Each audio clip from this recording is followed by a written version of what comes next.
ورحمة الله وبركاته. نحمده ونصلي على رسوله الكريم. أما بعد، وقد قال الله تعالى في كلامه الكريم والفرقان المجيد: أعوذ بالله من الشيطان الرجيم. بسم الله الرحمن الرحيم. فالصالحات قانتات حافظات للغيب بما حفظ الله. صدق الله مولانا العلي العظيم.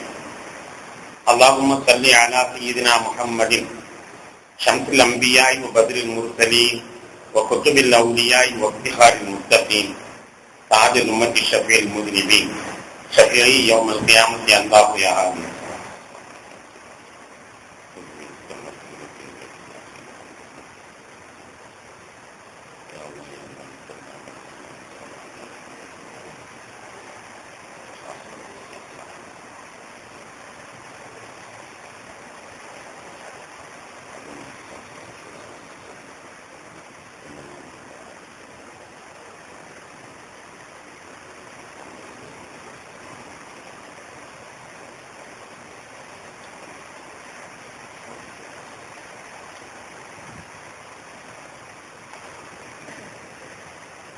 கணிதத்திற்கும் மதிப்பிற்கும் மதித்தான பெரியோர்களே, சகோதரர்களே, அல்லாஹ்வின் பேரர்களால் 7ஆம் நாள் தராவி தொழுகை நிறைவு செய்துவிட்டு அமர்ந்திருக்கிறோம். இந்த நன்னாட்களில் அல்லாஹ் தஆலா தன்னுடைய அடியார்களுக்கு வழங்குகின்ற அனைத்து நல்பாக்கியங்களையும் நம் அனைவர்களுக்கும் தந்தல் புரிவானாக. சிறப்பான இந்த இரவுகளின் நரக விடுதலை வழங்குகின்ற ரப்புல் ஆலமீன் நம்முடைய பெயர்களையும் அவ்வாறு விடுதலை வழங்கப்பட்டவர்களில் ஒருவர்களாக கபூல் செய்தல் புரிவானாக. உலகை அச்சுறுத்திக் கொண்டிருக்கின்ற பந்திக்காற்று என்ற நோயிலிருந்து உலக மக்களை பாதுகாக்க புரிவானாக. மக்கள் எல்லாம் பாவமே செய்தாலும் ரப்புல் ஆலமீன் தன்னுடைய மன்னிப்பு மனப்பான்மையை அவர்கள் மீது சொந்த புரிவானாக. கணியத்திற்குரியவர்களே, கண்மணி நாயகம் ஸல்லல்லாஹு அலைஹி வஸல்லம் அவருடைய வரலாற்று சித்திரத்தில் அருமை நாயகம் ஸல்லல்லாஹு அலைஹி வஸல்லம் அவருடைய திருமணம் என்ற தலைப்பிலே சில செய்திகளை நாம் பகிர்ந்து கொள்ள இருக்கின்றோம். கவி ஒருவர் சொல்வார், மனைவி அமைவதெல்லாம் இறைவன் தந்த வரம் என்பதாக. ஒரு கணவனுக்கு மனைவி அமைய பெறுவது மிகப்பெரிய பாக்கியமாகும். இன்னொரு பழமொழி சொல்வார்கள், ஒவ்வொரு ஆணின் வெற்றிக்கு பின்னால் ஒரு பெண் இருக்கிறாள் என்று சொல்வார்கள். ஆணின் வெற்றிக்கு பின்னால் பெண் துணையாக இருக்கிறாள் என்று சொன்னால் கண்மணி நாயகம் ஸல்லல்லாஹு அலைஹி வஸல்லம் அவர்களுக்கு அது பொருத்தமாக இருக்கும். ஆனால் அவ்வாறு இல்லாமல் ஒரு ஆணின் வெற்றிக்கு பெண் காரணியாக இருக்கிறாள் என்று இருக்குமானால் அது பெருமானாருக்கு பொருந்தி வராது. அல்லாஹ்தான் அருமை நாயகம் ஸல்லல்லாஹு அலைஹி வஸல்லம் முழு முக்கிய காரணியாக இருக்கிறார். இது எப்படியானாலும் அருமை நாயகம் ஸல்லல்லாஹு அலைஹி வஸல்லம் அவர்களுக்கு அன்னை சதீஜா ரலியல்லாஹு தஆலா அன்ஹா அவர்கள் அல்லாஹ் தஆலா ஜோடி பொருத்தமாக வாழ்க்கை இணைத்தது மிகப்பெரிய ஒரு பாக்கியமாகும். கணியத்திற்குரியவர்களே, நல்ல மனைவி என்றால் யார்? நல்ல கணவன் என்றால் யார்? கண்மணி நாயகம் ஸல்லல்லாஹு அலைஹி வஸல்லம் அவர்கள் நமக்கு அழகான விளக்கத்தை தந்திருக்கிறார்கள். நல்ல மனைவிக்கு இலக்கணம் சொல்கிற பொழுது வள்ளுவர் கூட இப்படி சொல்வார், தெய்வம் தொழாள் புனல் தொழுதழுவாள் பெய்யன பெய்யும் மழை என்பதாக. தெய்வத்தை தொழாமல் கணவனை தொழுது வருவாள். அவள் வீதிலே வந்து நின்று கொண்டு மழை பெய் என்று சொன்னால் பெய்யும் என்று நல்ல மனைவிக்கு இலக்கணமாக வள்ளுவர் இன்றைய சித்தாந்தத்தை சொல்வார். ஆனால் அவர் சொல்வதின்படி நாம் சிந்தனை செய்து பார்த்தோமேயானால் எத்தனையோ பெண்கள் கற்பு கருத்தியாக இருக்கிறார்கள். ஆனால் அவர்கள் வீதியில வந்து நின்று மழையை பெய்ய என்று சொன்னால் பெய்யுமா? பெய்யாது. பெய்யவில்லை என்பதற்காக அவருடைய கற்பு களங்கமானது என்று சொல்ல முடியுமா? அதுவும் சொல்ல முடியாது. எனவே இது வாழ்க்கைக்கு பொருந்தாத ஒரு பெரிய தத்துவமாகும். தெய்வத்தை தொழுவதில்லை, ஆனாலும் கணவனை தொழுவ வேண்டும் என்று குறிப்பிட அவருடைய தத்துவத்திற்கு அது பொருத்தமானது. ஆனால் இஸ்லாம் அல்லாஹ் ஒருவர் யாருக்கும் செஞ்சாற்றுவது கூடாது. அப்படி செஞ்சாட்டியை சொல்லியிருந்தால் கணவன் மனைவிக்கு அல்ல, மனைவி கணவனுக்கு செஞ்சாட்டியை சொல்லி இருப்பேன் என நபிகள் நாயகம் ஸல்லல்லாஹு அலைஹி வஸல்லம் அவர்கள் குறிப்பிட்டிருக்கிறார்கள். எனவே அல்லாஹ்வுக்கு யாருக்கும் சஜ்ஜா செய்யக்கூடாது என்பதிலே நாம் தெளிவாக இருக்கிறோம். அதனடுத்து நல்ல பெண் என்பதற்கு என்ன அடையாளம்? பெருமானார் ஸல்லல்லாஹு அலைஹி வஸல்லம் அவர்கள் 4 அடையாளத்தை சொல்கிறார்கள். மஸ்தஃபாத முஃமினின் மின் பஅதி தக்வல்லாஹி கைரன் லஹு மின் இம்ராத்தின் சாலிஹத்தின் இன் அமரஹா அதாஅத்துஹு வ இன் நஸர இலைஹா அஸர்ரத்துஹு வ இன் அக்ஸம அலைஹா அபர்ரத்துஹு வ இன் காப அன்ஹா நஸஹத்துஹு பி நஃப்ஸிஹா வ மாலிஹா. ஒரு நல்ல பெண் என்பதற்கு நபிகள் நாயகம் ஸல்லல்லாஹு அலைஹி வஸல்லம் அவர்கள் 4 அம்சத்தை எடுத்துச் சொல்கிறார்கள். இறையச்சத்திற்கு பின்னால் ஒரு மனிதனுக்கு கிடைக்கின்ற வாக்கியங்களில் மிகச்சிறந்த வாக்கியம் இந்த 4 அம்சம் கொண்ட ஒரு மனைவி அமைவு. நம்முடைய துணைவியிடத்தில் இப்படி 4 அம்சம் இருக்குமானால் நாம் உண்மையிலேயே இறையச்சத்தை அடுத்த பெரும் பாக்கியத்திற்கு சொந்தக்காரர்களாக இருக்கிறோம் என்பதை நாம் உரைகளாக பெற்றுக்கொள்ளலாம். ஒன்றாவது, கணவன் ஏவினால் கட்டுப்பட வேண்டும். 2வது, கணவன் பார்த்தால் அவனுக்கு மகிழ்ச்சியை தர வேண்டும். 3வது, கணவன் சத்தியமிட்டு சொன்னால் அந்த சத்தியத்தை காப்பாற்ற வேண்டும். 4வது, கணவன் வெளியில் சென்று விட்டால் அவனுடைய பொருள்களையும் பாதுகாக்க வேண்டும், தன்னுடைய கற்பையும் பாதுகாக்க வேண்டும். இந்த 4 சிறப்பம்சங்கள் இருந்தால் அந்த பெண் சிறப்பான பெண். அதற்காக வேண்டி வெளியில் நின்று கொண்டு மழையை பொழி என்று சொல்ல வேண்டும் என்ற உயர்ந்த கஷ்டங்களை எல்லாம் பெருமானார் ஸல்லல்லாஹு அலைஹி வஸல்லம் அவர்கள் தரவில்லை. பெண்களுக்கு மிக சிறப்பாக 4 அம்சங்களை சொல்கிறார்கள். ஏவினால் கட்டுப்பட வேண்டும், பார்த்தால் மகிழ்ச்சியை தர வேண்டும், ஆணையிட்டால் அந்த ஆணையை காப்பாற்ற வேண்டும், வெளியூர் சென்று விட்டால் வெளியிலே சென்று விட்டால் அவனுடைய உடமைகளையும் பாதுகாத்துக் கொள்ள வேண்டும், தன்னுடைய கற்பையும் பாதுகாத்துக் கொள்ள வேண்டும். சாதாரணமாக இந்த பெண்கள் இதை அனுஷ்டிப்பது தரமான ஒரு காரியம் அல்ல. அப்படி ஒரு பெண் நமக்கு கிடைத்திருக்குமானால் இறையச்சத்தை அடைத்து நமக்கு கிடைத்த ஒரு பெரிய பாக்கியம் என்பதாக கொள்ள வேண்டும் என நபிகள் நாயகம் ஸல்லல்லாஹு அலைஹி வஸல்லம் சொல்கிறார்கள். அதைத்தான் நான் ஆரம்பத்தில் வாசித்த வசனத்தின் வாயிலாக 4:34 வசனத்தில் அல்லாஹ் சொல்வான், ஃபஸாலிஹாத்து கானிதாத்துன் ஹாஃபிலாத்துன் லில் கைபி பிமா ஹஃபிஸல்லாஹ் என்று இந்த கருத்தை அல்லாஹ் தஆலா அந்த வசனத்தின் வாயிலாக சொல்லித் தருவார். கண்ணியத்திற்குரியவர்களே, அப்படியானால் நல்ல கணவனுக்கு என்ன இலக்கணம்? பெருமானார் ஸல்லல்லாஹு அலைஹி வஸல்லம் அவர்கள் ஒரே வரியிலே சொல்லியிருக்கிறார்கள். 4 அம்சங்கள் கூட சொல்லவில்லை. ரொம்ப கஷ்டப்பட வேண்டிய தேவையில்லை. ரொம்ப சிம்பிள், ஒரே ஒரு அம்சம்தான். நல்ல கணவன் என்பதற்கு நபிகள் நாயகம் ஸல்லல்லாஹு அலைஹி வஸல்லம் சொல்கிற ஒரே ஒரு இலக்கணம், ஹைருக்கும் ஹைருக்கும் பிஅஹ்லிஹி. உங்களுடைய மனைவியிடத்தில் சிறந்தவர் என்ற பெயரை பெற்றுவிடுங்கள், அது போதும், நீங்கள் சிறந்தவர். மனைவியிடத்தில் சிறந்தவர் என்ற பெயரை பெற்றுவிட்டால் அது போதும் என்று நபிகள் நாயகம் ஸல்லல்லாஹு அலைஹி வஸல்லம் சொல்கிறார். அதனால் அது கொஞ்சம் தரமான காரியம்தான். ஏனென்றால் வெளியூர்ல நாம் செல்கிறோம், பகலெல்லாம் வெளியில் செல்கிறோம். வெளியில் சென்று விட்டு அங்குள்ள காயங்கள், அங்குள்ள டென்ஷன்கள், அங்குள்ள பிரச்சனைகள் இதையெல்லாம் எவடா கிடைப்பா தலையில கொட்டுவோம் என்றுதான் வீட்டுக்குள் நுழைவோம். நுழைந்த உடனே அப்பாவி பெண் அந்த மனைவி இந்த பேரில் இருப்பாள். எனவே அவளிடத்தினுடைய எல்லா உணர்வுகளையும் எல்லா டென்ஷன்களையும் சேர்த்து அவளிடத்தில் தாக்குதல் மேற்கொள்வதுதான் கணவர்களுடைய பழக்கமாக இருந்து கொண்டிருக்கிறது. மனைவி மீது கோபப்படுவது, மனைவியின் மீது தன்னுடைய எல்லா விதமான உணர்வுகளையும் கொட்டி தீர்ப்பது என்பது மனிதர்களுடைய பழக்கமாக இருக்கிறது. ஆனால் நபிகள் நாயகம் ஸல்லல்லாஹு அலைஹி வஸல்லம் சொல்கிறார்கள், உங்களுடைய மனைவியிடத்தில் நீங்கள் சிறந்தவர் என்ற பெயரை பெற்றால்தான் நீங்கள் சிறந்தவராக ஆக முடியும். சிறந்த கணவன் என்பதற்கு பெருமானார் ஸல்லல்லாஹு அலைஹி வஸல்லம் அவர்கள் சொல்லுகின்ற எடுத்துக்காட்டாகும். கண்ணியத்திற்குரியவர்களே, ஒரு ஆத்ம பரிசோதனை ஒவ்வொருவருமே ஹதீஸ் என்று கேட்டால் அது இப்படி நாம் அமல் செய்ய வேண்டும், ஆசை வேண்டும் அல்லவா? ஒரு சின்ன ஆத்ம பரிசோதனை நாம் செய்து கொள்ள வேண்டும். நம்முடைய மனைவிட்ட நாம் டைரக்டா கேட்கக்கூடாது. டைரக்டா கேட்டா இந்த மனுஷன் அடிச்சாங்க அடிச்சுவாங்க, நீங்க நல்லா இருக்கீங்கன்னு அவங்க பயந்துட்டு சொல்லிடுவாங்க. அதனால யாரு நம்முடைய மனைவி இடத்தில் நமக்கு நல்ல தூது செல்வார்களோ அவர்களை கூப்பிட்டு தெரியாம போய் கேளு, உன் மாப்பிள்ளை எப்படின்னு கேட்டுப்பார், உன் மாப்பிள்ளை எப்படின்னு கேட்டுப்பாரு. நல்லா வரும்னு சொன்னா கேட்டவங்க சொல்லு என்பதாக நாம் சொல்லி அப்படி விசாரித்து சொல்ல வேண்டும். அப்படி விசாரித்திலே நல்லவர் என்று தீர்ப்பு கிடைக்குமானால் நாம் உண்மையிலேயே மன வாழ்க்கையில் சிறப்பானவர்களாக இருக்கிறோம். பெருமானார் ஸல்லல்லாஹு அலைஹி வஸல்லம் சொன்னபடி நம்முடைய வாழ்க்கை அமைத்துக் கொண்டோம் என்ற மகிழ்ச்சியை நாம் பெற்றுக் கொள்ளலாம். அப்படி இல்லாமல் இருக்குமானால் காலம் கடந்து விடவில்லை. இருக்கின்ற காலத்திலாவது வெகு விரைவிலே மாற்றத்தை ஏற்படுத்தி மகிழ்ச்சி உண்டாக்குவதற்காக வேண்டி நாம் முயல வேண்டும். அன்பான பெருமக்களே, பெருமானார் ஸல்லல்லாஹு அலைஹி வஸல்லம் வாழ்க்கையிலே மிகச்சிறந்த வழிகாட்டுதலுக்கான கிடைக்கின்றன. இன்ஷா அல்லாஹ் நாளை கூட இந்த தலைப்பு தான், இதை ஒட்டிய தலைப்பு தான். எனவே நாளை கூட நாம் இதை கொஞ்சம் சற்று விரிவாக அலசுவோம். அருமை நாயகம் ஸல்லல்லாஹு அலைஹி வஸல்லம் அவர்களுக்கு இருக்கின்ற டென்ஷன்கள் கொஞ்சம் நெஞ்சமல்ல. நாம் ஒரு சின்ன துக்கடா வியாபாரத்தை வைத்திருக்கிறோம், அவ்வளவுதான். ஒரு வியாபாரியாக இருக்கிறோம், அல்லது ஏதோ ஒரு ஆபீஸிலே தொழில் செய்கிறோம், ஏதோ ஒரு வேலை செய்கிறோம், அவ்வளவுதான் நமக்கு டென்ஷன். ஆனால் பெருமானார் ஸல்லல்லாஹு அலைஹி வஸல்லம் அவருடைய டென்ஷன் எப்படிப்பட்டது கொஞ்சம் சிந்தனை செய்து பாருங்கள். குப்பமேட்டில் இருந்தவர்கள் எல்லாம் குணக்குன்றுகளாக ஆக்க வேண்டிய கடப்பாடு. ஒரு பெரிய அரசியலை நிறுவி அந்த அரசியலுக்கான நிர்ணய சட்டங்கள், அந்த அரசியலுடைய நடைமுறைகள், இதை செயல்படுத்த வேண்டிய மிகப்பெரிய பொறுப்பு.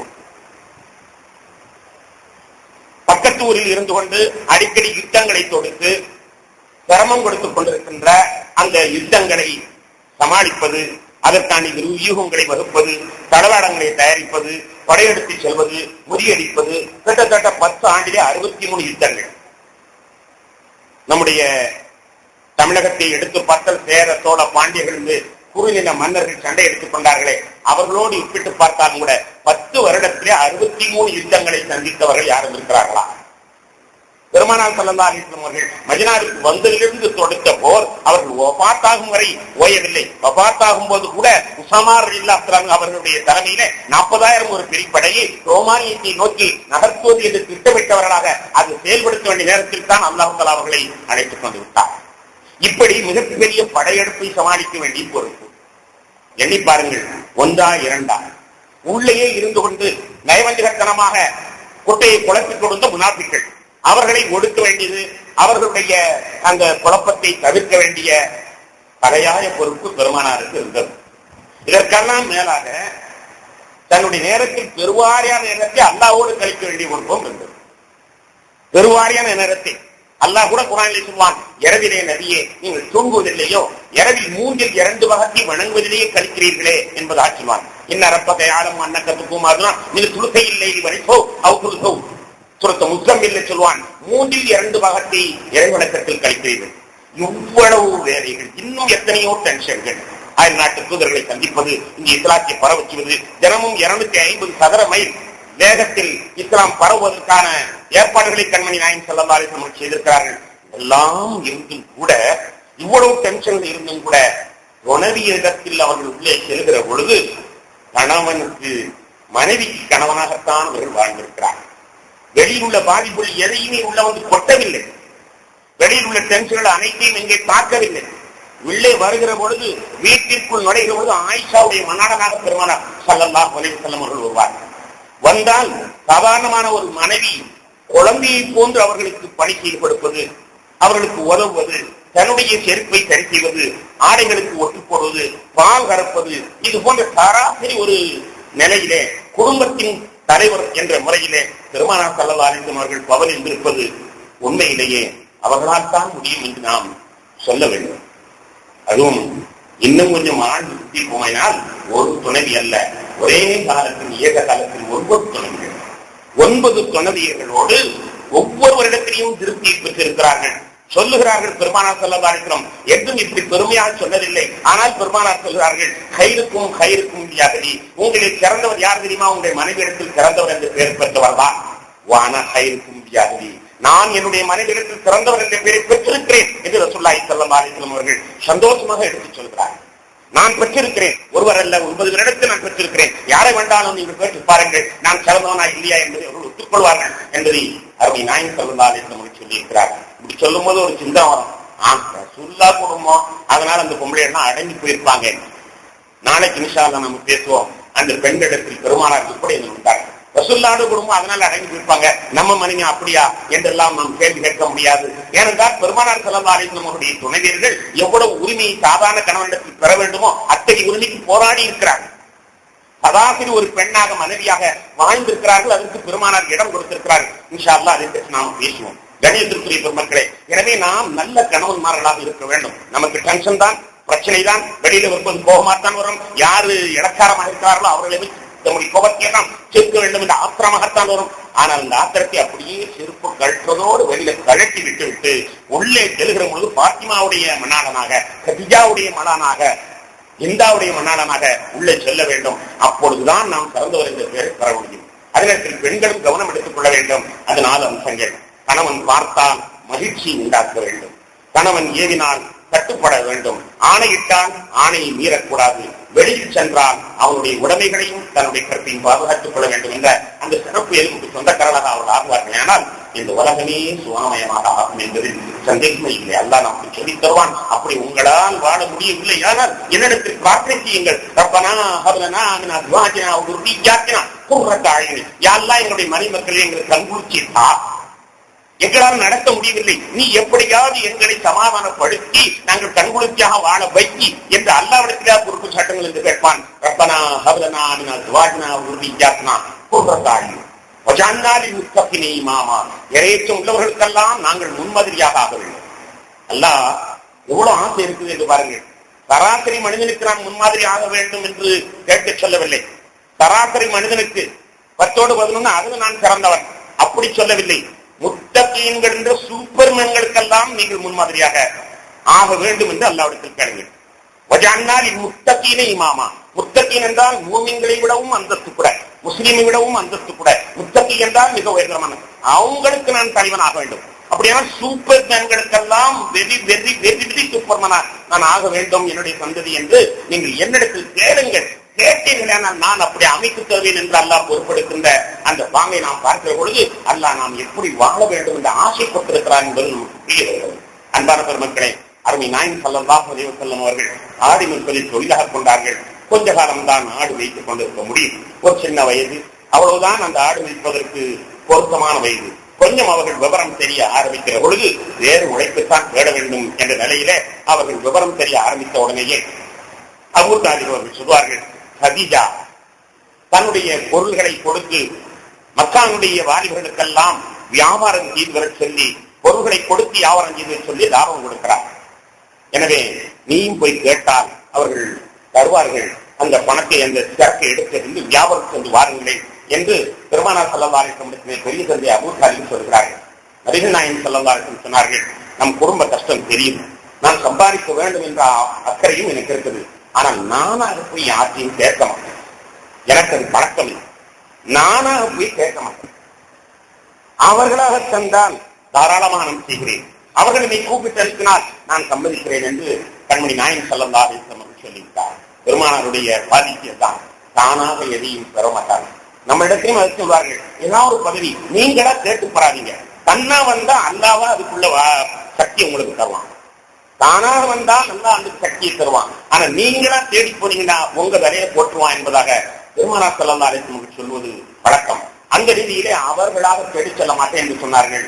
நைட்டாக அபூ தாலிப் ஹல்ஜாமாட சொல்லி எடுத்தாங்க, அமீன் சாதிக் உங்க சரக்கை வியாபாரம் செய்வதற்கு மனசுக்குள்ள பிரியமா இருக்கிறாரு, நீங்க கூப்பிட்டு அனுப்பினால் அவர் சொல்லுவார் என்பதாக அபூ தாலிப் அவர்கள் ரகசிய தூது அனுப்பிவிட்டார்கள். உடனே ஹல்ஜா அம்மா ஏற்கனவே எதிர்பார்த்துக் கொண்டிருந்து வந்தார். நல்ல வியாபாரி கிடைத்தால் புள்ளி போட்டுக் கொண்டுதானே இருப்பார்கள்.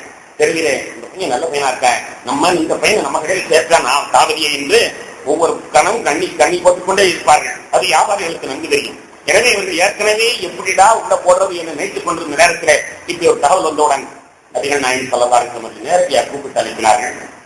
நீங்கள் வியாபாரத்துக்கு என்று தரத்தை எடுத்துக்கொண்டு செல்லுங்கள், உங்களுக்கு நான் 2 மடங்கு லாபம் தருவேன், மற்றவர்களுக்கு கொடுப்பதை விட உங்களுக்கு 2 மடங்கு லாபம் தருகிறேன் என்று தேக்கி மைசரா என்ற அடிமையை கூட அனுப்பி யமன் சிரியாவிற்கு சென்று வருமாறு சரக்குகளை அனுப்புகிறார்கள். பெருமானார் ஸல்லல்லாஹு அலைஹி வஸல்லம் அவர்களும் மகிழ்ச்சியுடன் செல்கிறார்கள். செல்லுகிற வழியிலே மைசரா பெருமானாரை கண்காணித்துக் கொண்டே வருகிறார். அவர்கள் செல்லும் இடத்திலெல்லாம் மேகம் கொடைபிடிப்பது, 2 மலக்குகள் முன்னால் கொடைபிடித்துக் கொண்டு செல்வது, இதையெல்லாம் கண்காணித்துக் கொண்டே சென்றார். அந்த நேரத்தில் தான் நபிகள் நாயகம் ஸல்லல்லாஹு அலைஹி வஸல்லம் அவர்கள் ஒரு மரத்தடியிலே போய் உட்கார்கிறார்கள். மரத்தடியை வெறித்து நோக்கிக் கொண்டிருந்த நுத்தூர் என்ற பாதிரியார் ஓடோடி வருகிறார். இந்த மரத்தை நான் இவ்வளவு காலமா பார்த்துக்கிட்டு இருக்கேன், இதுவரை ஒரு மனிதர் கூட உட்காரவில்லை. இந்த மரத்தை உட்காருவர் நபிதான் என்பதை நான் அறிந்த காரணத்தினால் இந்த மரத்தை நான் ஆராய்ந்து கொண்டிருக்கிறேன். நீங்கள் வந்து உட்கார்ந்திருக்கிறீர்கள், நீங்கள் நபிதான் என்பதை பார்த்துடன் சொல்கிறார். சொல்லிவிட்டு கண்ணை பார்க்கிறார், முதுகை பார்க்கிறார், அந்த முத்திரை எல்லாம் பார்த்து நீங்கள் நபிதான் என்பதாக அவர் ஒப்புக்கொண்டு தனக்கு கிடைத்த பெரிய பாக்கியமாக மகிழ்ச்சி அடைகிறார். மகிழ்ச்சி அடைந்து விட்டு சொன்னார், நீங்கள் சரக்குகளை எடுத்துக்கொண்டு ஷாம் செல்ல வேண்டாம், இங்கேயே விட்டு செல்லுங்கள், நீங்கள் தயவு செய்து போக வேண்டாம் என்று தடுக்கிறார்.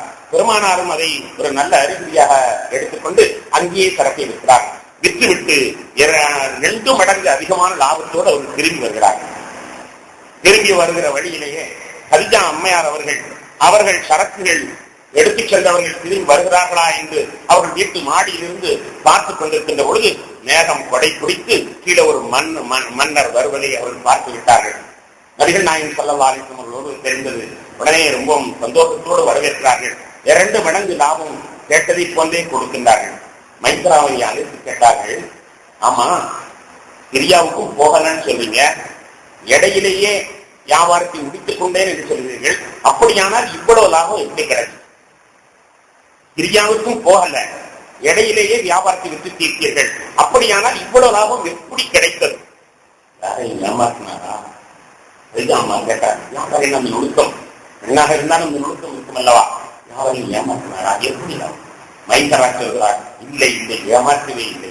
அவரை பற்றி நுஸ்தூர் என்ற பாடலை சொன்னதை நான் கேட்டேன். கடைசியால நபி என்பதாக அவர் சொல்லி அவர் கைகால்களை விழுந்து முத்தமிட்டதை நான் பார்த்தேன். யாரையும் ஏமாற்றவில்லை சொன்னவுடன் ஹஜ்ஜா அம்மையார் அவர்களுக்கு மனதுக்குள்ள ஆசை கிளம்பெடுகிறது. உடனே ஓடோடினார்கள் வரக்கா இருக்கிறேன். வரக்கா அந்த ஊரிலே மத ஆராய்ச்சியில் ஈடுபட்டிருக்கின்ற ஒரு பெரியவர். ஹஜ்ஜா அம்மையார் அவர்களுடைய சிச்சாவுடைய மகன் என்ற உறவு. ஏற்கனவே ஹஜ்ஜா அம்மையார் ஒரு தடவை கனவு ஒன்று கண்டிருக்கிறார்கள். அந்த கனவிலே சந்திரன் மடியிலே படுத்து உருளுவதாக ஒரு கனவு. சந்திரன் மடியிலே படுத்து உருளுவதாக கனவு. அந்த கனவை கண்ட உடனேயே வரக்காவிடத்தில் தான் சென்றார்கள். மத ஆராய்ச்சி ஈடுபட்டிருக்கின்ற அந்த வரக்காவிடத்தில் சென்றவுடன் வரக்கா சிரித்தார். ஒரு மாதிரியே சிரித்தார். என்ன அண்ணன் சிரிக்கிறீங்க? இல்ல, உனக்கு கடைசியார நதியை கல்யாணம் வைக்கணும்னு ஆசை வந்துருச்சு. கடைசியார நதியை கல்யாணம் வைக்கணும்னு உனக்கு ஆசை வந்து விட்டது. அதுதான் இந்த கனவு என்பதாக சொன்னார்கள். கடைசியார நதி எனக்கு தெரியாது, ஒண்ணும் தெரியாது, கனவு வந்தேன் அவ்வளவுதான் என்று சொல்லி ஒரு நாள் சொல்லி இருந்தார்கள். இப்பொழுது இந்த மைசரா சொன்ன செய்தியை கேட்டு தானும் தூரத்திலிருந்து மேகம் குறைபிடித்து வருவதை பார்த்தவுடன் நேரடியாக வரக்காவிடத்திலே பேசினார்கள். சொன்ன உடனே அவர் விஷயத்தை கேட்டு சொன்னார்கள். இன்னஹு நபியு ஆகிரு ஹாதிஹில் உம்மா, இன்னஹு நபியு ஹாதிஹில் உம்மா, இந்த உம்மத்துடைய நபி அவர்தான் நபி என்பதாக வரக்கா தெளிவாக அறிவித்து விடுகின்றார். அறிவித்து விட்ட உடனேயே ஹஜ்ஜா அம்மையார் மணமுடிக்கலாம் என்பதாக ஆசைப்படுகிறார்கள். ஏற்கனவே ஹஜ்ஜா அம்மா அவர்கள் 2 கணவருக்கு வாக்கியப்பட்டவர்கள். 2 கணவருக்கு வாக்கியப்பட்டவர்கள்.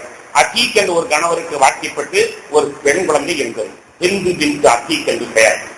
இன்னொரு அபு ஹாலா என்று 2வது கணவருக்கு வாக்கப்பட்டு அதிலே ஒரு பெண் குழந்தையும் ஒரு ஆண் குழந்தையும். ஹிந்து பின்து ஹாலா, ஹாலா பின்து அபு ஹாலா என்று 2 குழந்தைகள். ஆக ஏற்கனவே அவர்கள் 2 கணவருக்கு வாழ்க்கைப்பட்டு 2 பெண் குழந்தை ஒரு ஆண் குழந்தைக்கு தாயாக இருக்கிறார்கள். அந்த நேரத்தில் ஹதீஜா அம்மையார் அவர்கள் திரண்ட செல்வத்திற்கு சொந்தக்காரியாக இருக்கிற காரணத்தினால் ஊரில் பலரும் அவர்களை மணப்பிடிப்பதற்கு ஆசையாக இருந்த நேரத்திலே பெருமானார் ஸல்லல்லாஹு அலைஹி வஸல்லம் அவருடைய பொருள்களை கேள்விப்பட்ட ஹதீஜா அம்மையார் அவர்களை மணமுடிப்பதற்கான ஆசைப்படுகிறார்கள். ஆசைப்பட்டு தூது அனுப்புகிறார்கள். நபிகள் நாயகம் ஸல்லல்லாஹு அலைஹி வஸல்லம் இருக்கிற பெருமானார் ஸல்லல்லாஹு அலைஹி வஸல்லம் அவர்கள் என்னுடைய பெரிய இந்த இடத்தில் கேட்டுச் செல்வதாக சொல்கிறார்கள். அபூ தாலிப் அவர்களிடத்தில் கேட்ட பொழுது அவர்களும் சம்மதம் தெரிவிக்கிறார்கள். 2 குடும்பமும் சேர்ந்து திருமணம் நடைபெற்றது. அல்ஹம்துலில்லாஹ். அந்த திருமணத்திலே பெருமானார் ஸல்லல்லாஹு அலைஹி வஸல்லம் அவர்கள் 20 ஒட்டகையை மகராக வைத்திருக்கிறார்கள். 20 ஒட்டகை. 20 ஒட்டகைனா இப்போ ஓரளவு என்ன விலையா இருக்கும் கொஞ்சம் எண்ணி பாருங்க. ஒரு ஒட்டகம் என்ன விலையா இருக்குது? 20 ஒட்டகம் விலையா இருக்கு. நம்ம மகர் எவ்வளவு வருஷம் நம்ம மனைவிக்கு? 101, 1001. கொஞ்சம் கவனித்து பார்ப்போம். சுண்ணத்தான் நமக்கு சொன்னால் 20 ஒட்டகத்தின் அளவுக்கு நாம் வைக்க வேண்டும். அப்படி ஏதாவது குறைச்சிருந்தா இப்போ போட்டுங்க. நம்ம பீரி ரசூலுல்லாஹி சுன்னத்தான மகரை நான் குறைச்சிட்டேன், அன்னைக்கு 1001 வந்திருந்தேன், இன்னைக்கு நான் பாக்கி 2 லட்சம் ரூபாய் நான் வச்சுட்டேன் என்பதாக திருப்பி நீங்க போட்டு விடுங்க. சுன்னத்தை பின்பற்ற வேண்டும் என்ற ஆசை இருக்குமானா நபிகள் நாயகம் ஸல்லல்லாஹு அலைஹி வஸல்லம் அவர்கள் முதல் கல்யாணம் முடித்த பொழுது அவர்களுக்கு வயது 25, ஹதீஜா அம்மையார் அவர்களுக்கு வயது 40 வயது. 25 பெருமானார் ஸல்லல்லாஹு அலைஹி வஸல்லம் அவர்களுக்கு ஏற்கனவே 3 குழந்தைக்கு தாயாக அவர்கள் இருக்கிறார்கள். அவர்களை மணமுடிக்கிறார்கள். அந்த மணமுடிக்கக்கூடிய வைபவத்திலே குத்துபா ஓதியது அபூ தாலிப். பெருமானார் ஸல்லல்லாஹு அலைஹி வஸல்லம் அவருடைய பெரிய தந்தை அபூ தாலிப். யார் வளர்த்து வருகிறார்களோ அவ்வளவுதான் குத்துபா ஓதுகிறார். அந்த குத்துபா ஆதாரப்பூர்வமாக சரித்திர கிதாபுகளிலே என்ன வார்த்தையை பேசினார்கள் என்பதே இருக்கிறது. அதிலே ஒரு செய்தியை சொல்வார்கள். எங்கள் மாப்பிள்ளை அவருக்கு நிகரான உலகத்தில் ஒரு மனிதனும் கிடையாது. லா யூஸன் பிரிஜால். அற்புதமான ஒரு வார்த்தை சொன்னார். எங்க மாப்பிள்ளை எப்படிப்பட்டவர் தெரியுமா? இந்த உலகத்திலே அதற்கு ஈடானவர் கிடையாது. சொல்லி பயானை முடிக்கிறார்கள். அடுத்து பெண் தரப்பிலிருந்து வரப்பா நபி என்று சாட்சி சொன்னாரே அவர் வருகிறார். கொஞ்சம் யோசிச்சு பாருங்க. டீம் பாயிட்டு நம்ம குடும்பத்துல அப்படி நடந்தா எங்க பொண்ணு ஒண்ணு குறைஞ்சது இல்லைங்க. அடுத்து நம்ம வர்றவங்க சொல்லுவாங்க எங்க பொண்ணு ஒண்ணு குறைஞ்சது இல்லைங்க என்பதாக நம்ம சொல்லுவோம்.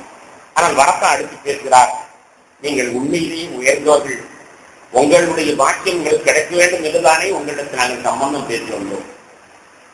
அந்த வார்த்தை எவ்வளவு அற்புதமான வார்த்தை. உண்மையிலேயே நீங்கள் பெரியவர்கள், உங்களுடைய வரக்கத் எங்களுக்கு கிடைக்க வேண்டும் என்றுதானே நாங்கள் உங்களிடத்தில் சம்பந்தம் பேசி வந்தோம் என்று சொல்கிறார்கள். சந்தோஷம் அந்த குடும்பத்தில் தாங்கவில்லை. மிகப்பெரிய விருந்துக்கு ஏற்பாடு செய்து அந்த திருமணத்தை சிறப்பாக நடத்தி வைத்தார். கதிஜா அம்மையார் அவர்களுடைய தகப்பனார் வஃபாத்தாகிவிட்ட காரணத்தினால், ஏற்கனவே வஃபாத்தாகிவிட்ட காரணத்தினால், அவர்களுடைய சிறிய தகப்பனார் அம்ரு இப்னுல் அஸத் என்பவர் வரிகாரனாக இருந்து பரக்கா துவா ஓத, அபூ தாலிப் குத்துபா ஓத அந்த திருமணம் சிறப்பாக நடைபெற்றிருக்கிறது. கண்மணி நாயகம் ஸல்லல்லாஹு அலைஹி வஸல்லம் தன்னுடைய துணையோடு சிறப்பாக வாழ்ந்திருக்கிறார். கிட்டத்தட்ட 25 ஆண்டுகள் பெருமானார் ஸல்லல்லாஹு அலைஹி வஸல்லம் கதிஜா அம்மையாரோடு வாழ்ந்திருக்கிறார். இந்த 25 ஆண்டுகளிலே அவர்களுக்கு 4 பெண் குழந்தை, 2 ஆண் குழந்தை பிறந்திருக்கிறது. 6 குழந்தைகள். ஏற்கனவே 3 குழந்தைக்கு தயாராக இருந்த அம்மா இப்பொழுது 6 குழந்தை பெற்றெடுக்கிறார். இப்ராஹிம் என்று பெருமானார் ஸல்லல்லாஹு அலைஹி வஸல்லம் மகன், அவர்கள் ஒருவர் தான் வேறொரு தாய்க்கு பிறந்தது. மற்ற 6 குழந்தைகளும் கதிஜா அம்மையார் அவர்களுக்கு பிறந்தது. முதலாவது குழந்தை ஆசிம் ரலியல்லாஹு அன்ஹு, 2வது குழந்தை ஜைனப் ரலியல்லாஹு அன்ஹா பெண் குழந்தை, 3வது தய்யிப் ரலியல்லாஹு அன்ஹு, 4வது உம்மு குல்தூம் ரலியல்லாஹு அன்ஹு, 5வது ஃபாத்திமா ரலியல்லாஹு அன்ஹா, 6வது ருகையா ரலியல்லாஹு அன்ஹா. ஃபாத்திமா நாயகம் கடைசி பிள்ளை என்று சொல்வார்கள். கடைக்குட்டி அல்ல, கடைக்குட்டிக்கு முதல் பிள்ளை ருகையா தான் கடைசி பிள்ளை. இதுல ஸல்லல்லாஹு அலைஹி வஸல்லம் 2 ஆண் குழந்தைகளும் நுபுவத் அடைவதற்கு முன்னாலேயே அவர்கள் வஃபாத்தாகி விட்டார்கள். அவர்களுடைய பெண் குழந்தைகள் அத்தனை பேர்களுமே இஸ்லாத்தில் இருந்தார்கள், ஹிஜ்ரத்தும் செய்திருக்கிறார்கள்.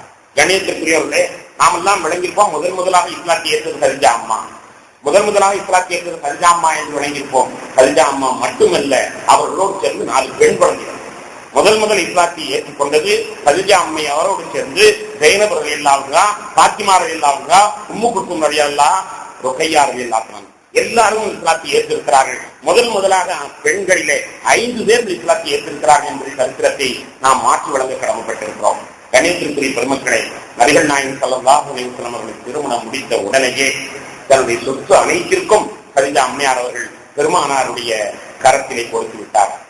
கொடுத்ததற்கு பிறகு எப்படி இந்த பணத்தை செலவழித்தீர்கள் என்று ஒரு நாள் கூட கேட்கவே இல்லை. இந்த பணத்தை எல்லாம் எப்படி செலவழித்தீர்கள் ஒரு நாள் கூட கேட்கவே இல்லை. சில சமயத்திலே குடும்பம் கஷ்டப்பட வேண்டிய நிலை ஏற்பட்டது. பெருமானார் ஸல்லல்லாஹு அலைஹி வஸல்லம் நேற்று நான் கூறினேனே, யாராவது ஒருவர் பெண் குழந்தை விட்டு விட்டால் உடனடியாக போய் விலைக்கு வாங்கி விடுவார்கள், எங்கே மண்ணுகளை போட்டு பால் பொதித்து விடுவான் என்று. அதை தன் பொறுப்பிலே இப்படியாக ஒரு பெரிய அநாத விடுதியை நடத்துகிறார்கள். தான் ஒரு தனி மனிதராக இருந்து பெண் குழந்தைகளையே நிறைய அவர்களுடைய வளர்ச்சியை வளர்ந்திருக்கிறார்கள். இப்படியெல்லாம் அவருடைய சொத்துக்களை கதிஜா அம்மையார் அவருடைய சொத்து அனைத்தையும் காலியாகிற பொழுது கதிஜா அம்மையார் இப்படி சொல்லவே இல்லை. பணத்தை என்ன செய்தீர்கள்? ஒரு நாள் கூட கேட்கவில்லை, பணத்தை என்ன செய்தீர்கள்? ஒரு சில சமயத்திலே கஷ்டம் ஏற்படுகிறது. அந்த கஷ்டத்தின் நேரத்திலே உங்களுக்கு தான் சம்பாதிக்க தெரியுமே, வியாபாரம் செஞ்சிருக்கீங்களே, போய் வியாபாரம் செஞ்சு வாங்க என்றும் சொல்லவில்லை. கதிஜா அம்மையார் அவர்களுக்கு என் கணவர் தான் எனக்கு முக்கியம், என் கணவர் தான் எனக்கு முக்கியம். சொத்தெல்லாம் இழந்து போனாலும் சரி, என்ன துன்பப்பட்டாலும் சரி, என் கணவர் தான் முக்கியம் என்று அவர்கள் வாழ்ந்திருப்பதை நம்மால் காண முடிகிறது. கண்ணியத்திற்குரிய பெருமக்களே, அவர்களை போன்று எந்த பெண்ணும் பொறுமையாக இருக்க முடியாது. ஒரு கட்டத்தில நபிகள் நாயகம் ஸல்லல்லாஹு அலைஹி வஸல்லம் இஸ்லாத்தை எடுத்துச் சொல்கிறார்கள். சஃபா மலையிலே நமக்கு தெரியும். எடுத்து சொன்ன பொழுது அபூ லஹப் மண்ணை வாரி அவர்கள் மூஞ்சியில் எறிந்தான், முகத்தில் எறிந்தான், அது தெரியும். அதை எடுத்து அவன் என்ன செய்தான் தெரியுமா? தன்னுடைய 2 மகன்களுக்கும் பெருமானாருடைய மகள்களை மனம் முடிக்கப்பட்டு இருந்தது. நபிகள் நாயகம் ஸல்லல்லாஹு அலைஹி வஸல்லம் 2 மகள்கள் உம்மு குல்தூம், ருகையா 2 பிள்ளைகளையும் அபூ லஹபுடைய 2 பிள்ளைகளுக்கு கல்யாணம் முடிக்கப்பட்டிருந்தது ஏற்கனவே. அது நபித்துவம் நடப்பதற்கு முன்னாலேயே இந்த மண்ணை வாரி எறிந்த கையோட உடனே அவன் நினைச்சான் தெரியுமா? அந்த 2 வரையும் மகன்களை கூப்பிட்டு, இப்பவே இந்த ஆளுக்கு பாடம் போட்டு ஆண்டுடா, விடுங்கடா தலாக்க. அப்பனுக்கு தப்பாம பிறந்த பிள்ளைகள் 2 பேரும் தலாக் என்று சொன்னார்.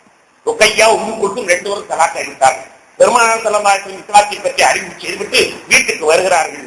தொங்கிய முகத்தோடு வருகிறார்கள். உம்மு குல்தூமையும் ருகையாவையும் தலாக் விட்டு விட்டான் என்று தொங்கிய முகத்தோடு வருகிறார்கள். கதிஜா அம்மையார், ஏங்க உங்களுக்கு இந்த மாதிரி வம்பு, பிள்ளைய வாழ்க்கை பெருசு, ஏங்க அந்த வம்பு என்று சொல்லவே தன்னுடைய கணவனாரை மடியிலே கடத்திக் கொண்டு கவலைப்படாதீர்கள், நிச்சயமாக அல்லாஹ் இவர்களை விட சிறந்த மணாளரை அவர்களுக்கு தருவான், இவர்களை விட சிறந்த மணாளரை அவர்களுக்கு தருவான், கவலைப்பட வேண்டாம் என்று கதிஜா அம்மையார் அவர்கள் மடியிலே கடத்திக் கொண்டு ஆறுதல் சொன்னதாக வரலாறு சொல்லிட்டார். யாராயிருந்தால் தன்னுடைய பெண் வாழ்க்கை கடுகிறது என்று சொன்னவுடன் உணர்ச்சிவத்தை பெற்று விடுவார்கள் பெண்கள். ஆனால் கதிஜா அம்மையார் பெருமானார் ஸல்லல்லாஹு அலைஹி வஸல்லம் அவர்களுக்கு ஒரு சிறந்த துணைவியாக கிடைத்திருக்கிறார்கள். பெருமானார் கவலைப்பட்டு வருகிறார்கள், இப்படி 2 பிள்ளைகளோட வாழ்க்கை போய்விட்டதே என்று கவலைப்பட்டு வருகிறார்கள். அவர்கள் துணிச்சலா அல்லாஹ் வேறு மாப்பிள்ளை, நல்ல மாப்பிள்ளையை தயாராக கொடுப்பான். அவர்கள் எதிர்பார்த்து வீண் போகவில்லை. உஸ்மான் இப்னு அஃபான் ரலியல்லாஹு அன்ஹு சிறந்த மாப்பிள்ளை. 2 பெண்ணையும் அவர் சொன்னதை கொண்டே கட்டினார். இந்த 2 பெண்ணுக்கும் சிறந்த மாப்பிள்ளை என்று உரிமையாக சொன்னார். 2 பெண்ணுக்கும் இந்த 2 பிள்ளைக்கும் சிறந்த மாப்பிள்ளையை கொடுப்பான் என்று உரிமையாக சொன்னார்கள். அந்த உரிமை வாக்கு பலித்து விட்டது. அதற்கு உஸ்மான் இல்லா அவர்களே முதல் உம்மு குல்சுமை திருமணம் முடித்து, அவர்கள் வஃபாத்தான உடனே ருக்கையாவை திருமணம் முடித்து 2 பேருக்கும் ஒரே மாப்பிள்ளையாக அவர்கள் வாழுகிறார்கள். நபிகள் நாயகம் ஸல்லல்லாஹு அலைஹி வஸல்லம் அவர்களுக்கு ஆறுதல் கொடுத்த அந்த அம்மையார் கதிஜா ரலியல்லாஹு தஆலா அன்ஹா. கணேசனுக்குரிய பெருமக்களே, அது மட்டுமல்ல, ஒரு 3 வருடம் யாருக்கும் அப்படி ஒரு கஷ்டம் வரவே கூடாது. உலகத்தில் எந்த மனிதனுக்கும் அப்படி ஒரு கஷ்டம் வரக்கூடாது. ஒரு 3 வருடம் ஊர் ஒதுக்கம் செய்து விடுகிறார்கள். ஊரிலிருந்து ஒதுக்கி வைத்து விடுகிறார்கள் பெருமானார். பெருமானாருடைய குடும்பத்தினருக்கு யாரும் உணவுப் பொருட்களை விற்கக்கூடாது, தண்ணீர் கூட விற்கக்கூடாது, ஒரு மாவோ எதுவும் கொடுக்கக்கூடாது, அவரிடத்தில் திருமணம் முடிக்கக்கூடாது, எந்த பந்தம் வைக்கக்கூடாது என்று சொல்லி ஊரை விட்டு வெளியில் உள்ள ஒரு மைதானத்தில் அந்த குடும்பத்தை வைத்து, வீட்டில் கூட இல்லை, வீட்டில் வைத்து ஹவுஸ் அரசு என்று சொல்வார்கள், அப்படி கூட கிடையாது, ஊரை விட்டு ஒதுக்குப்புறமான அபீதாலி என்ற ஒரு காலியான இடத்திலே அவர்களை இருக்க வைத்து ஊர் பகிஷ்காரம், ஊர் ஒதுக்கும் நடவடிக்கையை மேற்கொள்கிறார்கள். 3 ஆண்டுகள் கடுமையான சோதனை. அந்த கடுமையான சோதனையில் ஒரு நாள் கூட கதிஜா நாயகம் முழுமுழுக்கவில்லை என்பதல்ல, தன்னுடைய கணவரின் கலங்குவார்களோ என்று கணவருக்கு ஆறுதல் சொல்லக்கூடியவர்களாக இந்த 3 வருடமும் திறந்திருக்கிறார்கள். கணவர் கலங்கி விடக்கூடாது என்பதில் தான் அவர்கள் அக்கறையாக இருக்கிறார்கள். தங்களை நாயகம் ஸல்லல்லாஹு அலைஹி வஸல்லம் அவர்கள் சிராமலையிலே தவம் இருந்த பொழுது நடந்த ஒரு செய்தி நாம் ஹஜ்ஜுக்கு போகக்கூடிய அத்தனை பேர்களும் அது நிச்சயமாக கேள்விப்பட்டிருப்போம். சிராமலை சாதாரணமாக நாமெல்லாம் ஏறுவதற்கு சங்கடப்படுகின்ற ஒரு மலை. சிராமலையிலே தவம் இருப்பார்கள் நபிகள் நாயகம் ஸல்லல்லாஹு அலைஹி வஸல்லம் அவர்கள். அந்த மலை பகல் நேரத்தில் கூட யாருமே ஏற முடியாது. ஏறும் வாலிபர்களாம் ஏற வேண்டும், ஹஜ்ஜுக்கு போறவங்க ஏற வேண்டும். ஏன் தெரியுமா? வஹி வந்த இரவை அல்லாஹ் திலாஹி சொல்றான் என்றால் வஹி வந்த இடம் சிறப்பாக இருக்கணும். அல்லாஹ் வஹி வந்த இரவை ஒவ்வொரு வருஷமும் கொண்டாட சொல்றான். வஹி வந்த இரவை ஒவ்வொரு வருஷமும் கொண்டாட சொல்றான். லைலத்துல் கத்ர் வமா அத்ராக மா லைலத்துல் கத்ர் லைலத்துல் கத்ரி கைரும் மின் அல்ஃபி ஷஹர். ரொம்ப சிறப்பான இரவுன்னு சொல்றான். இரவும் சிறப்பாக இருந்தால் இடமும் சிறப்பாகத்தானே இருக்க வேண்டும். இரவு சிறப்பாக இருந்தால் இடமும் சிறப்பாகத்தானே இருக்க வேண்டும். எனவே அந்த மலைக்கு ஏற வாய்ப்புள்ளவர்கள் ஏறி பார்க்க வேண்டும். நிச்சயமாக அது ஒரு பெரிய ரகசியத்தை அவர்கள் காணுவார்கள். அன்பான பெருமக்களே, அந்த மலை இங்கிருந்து பார்த்தாலே ஏற முடியாத மலை. எனவே ஹஜ்ஜுக்கு செல்லக்கூடியவர்கள் வழிகாட்டும் பொழுதெல்லாம் இதோ இருக்கிறது வாருங்கள் இராமலை, அங்கே தான் ரசூலுல்லாஹ்வுக்கு வஹி வந்தது என்று சொல்லிக் கொண்டு செல்வார்கள். ஆனால் அந்த மலை ஒரு சரித்திரம் சொல்வது என்ன தெரியுமா? நபிகள் நாயகம் ஸல்லல்லாஹு அலைஹி வஸல்லம் அவர்கள் குறைந்தபட்சம் 6 மாதம் அதிலே தவம் இருந்திருக்கிறார்கள். ரபீஉல் அவ்வலில் ஆரம்பித்த தவம் லைலத்துல் கத்ர் இரவிலே முடிந்திருக்கிறது. ரபீஉல் அவ்வலில் ஆரம்பித்த தவம் லைலத்துல் கத்ரிலே முடிந்திருக்கிறது. 6 மாதம் தவம் இருந்திருக்கிறார். இந்த 6 மாசமும் 3 நாளைக்கு ஒரு தடவை கதிஜா அம்மையார் உணவு கொண்டு போய் கொடுத்து விட்டு வருவார்கள். 3 நாளைக்கு தேவையான ரொட்டி சால்னாவை எடுத்துக்கொண்டு கொடுத்து விட்டு வருவார்கள். 3 நாளைக்கு ஒரு தடவை கொடுப்பார்கள். அப்படி கொடுக்கிற பொழுது பகலில் செல்ல மாட்டார்கள். மக்காவாசி எவனாவது பார்த்தா எறும்பில்லாத நாட்கனால பாவம் கதிஜா அரசி மாதிரி வாழ்ந்துகிட்டு இருந்தா.